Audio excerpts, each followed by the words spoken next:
In the past few decades, in most fields, English has become the primary language of research. So even those of us who are originally not English speakers are forced to publish in that language. That is, if we want to be read and cited by others, because otherwise we can just continue writing and publishing in our own languages, accepting that our audience will be very, very limited. In any case, for non-English speakers, writing intelligently in English is not an easy skill, and it often remains a constant problem with which we have to deal all the time. This video offers some tips on improving your writing if English happens to be a foreign language to you.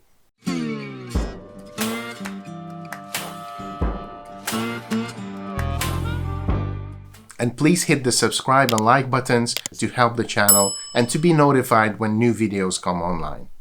Our modern age is an increasingly multicultural environment, and this is even more so for the world of science and research, which is conducted globally. And even though scholars consume research done in any part of the planet, it is most often written in English.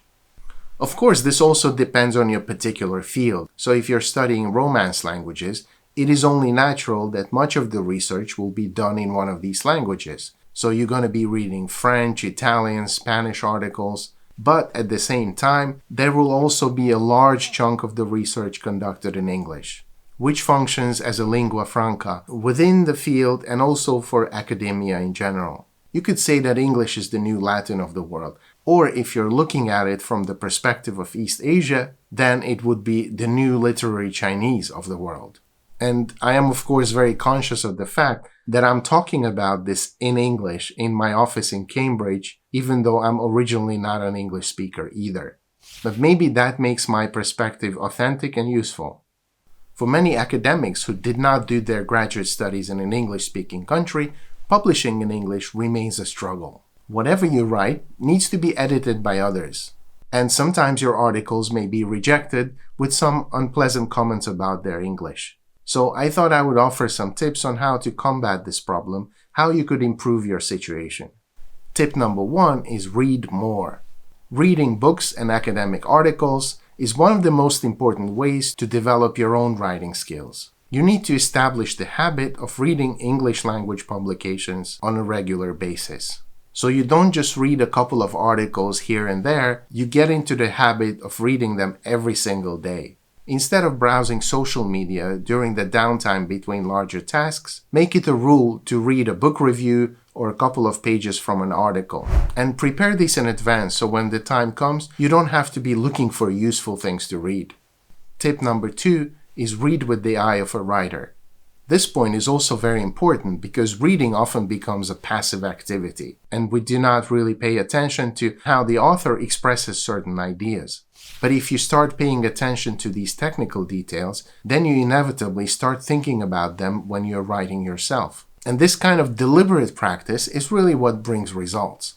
Of course, you also need to be aware that some of the stuff that gets published, especially in edited volumes, is not really good writing. It's been written by foreigners like you, and it has not been edited properly. So you also need to pay attention to whose writings you're reading. Pick a few authors that you admire and try to learn from them the tricks of the trade. Tip number 3 is keep writing. It is important to remember that academic writing is a skill, and as any skill, it can be improved with practice.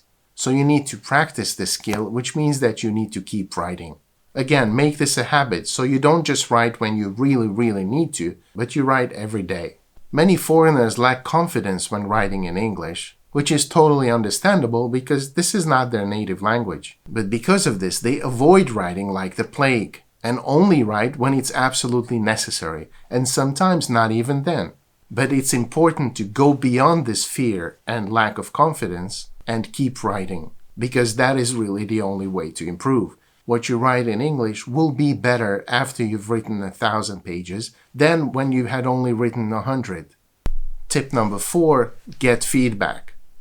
As with any practice, it's not enough just to keep mindlessly doing the same thing. You also need to step back and evaluate what you're doing well and what you're doing wrong. And the best way to do this is to get external feedback, which typically means that you give what you've written to somebody who's capable of evaluating it and give suggestions on how to improve.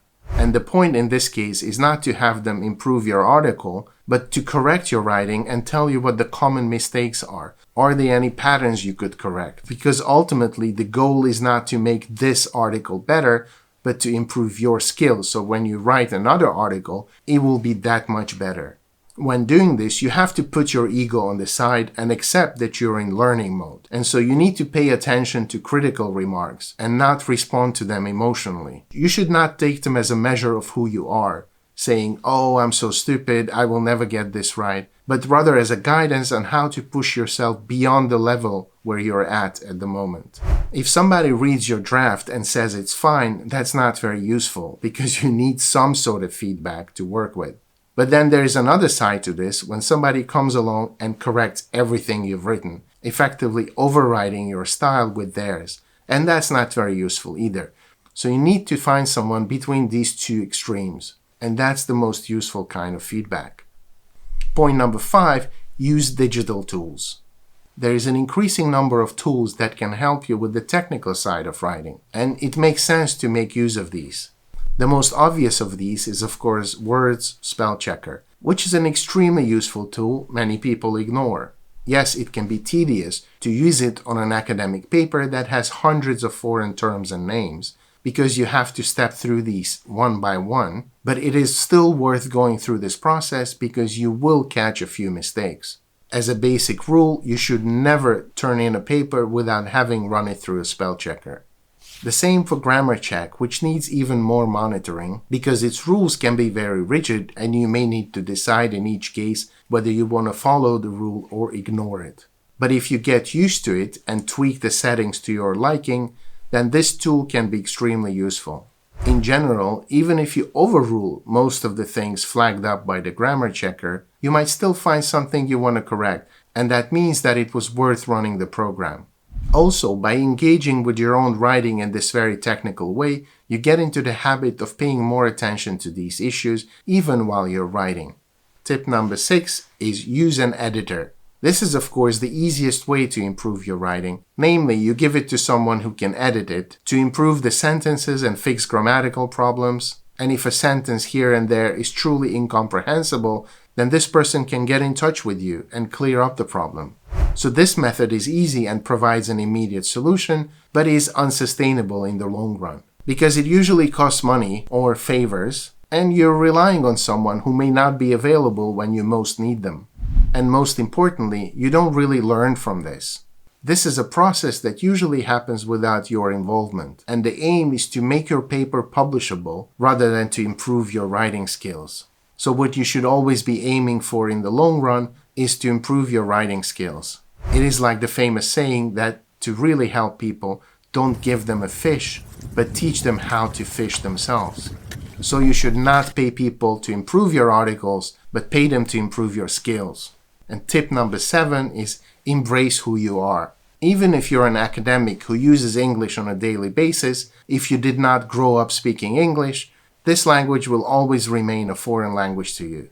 This is a fact, and there's no way of getting around it. And I think you should embrace this, because this is who you are. For example, many people are concerned about how they speak English, and they're very self-conscious about their accent, whether it's French or German, thinking that it makes them less credible when they speak English. But I don't think that's the case at all, and in fact many people actually like those accents. In writing also, while you should always strive to improve, you also need to come to peace with you being at a slight disadvantage and not always using the perfect idioms and grammatical tenses.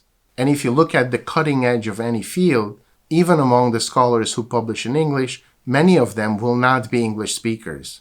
And yet they have worked hard to become good enough to publish in that language. So sometimes good enough is good enough. Okay, so these are my tips on how to improve your writing as a foreigner. There might of course be other ways, and if you can think of some, please let me know. Hope this was useful. Thank you for watching and see you next time.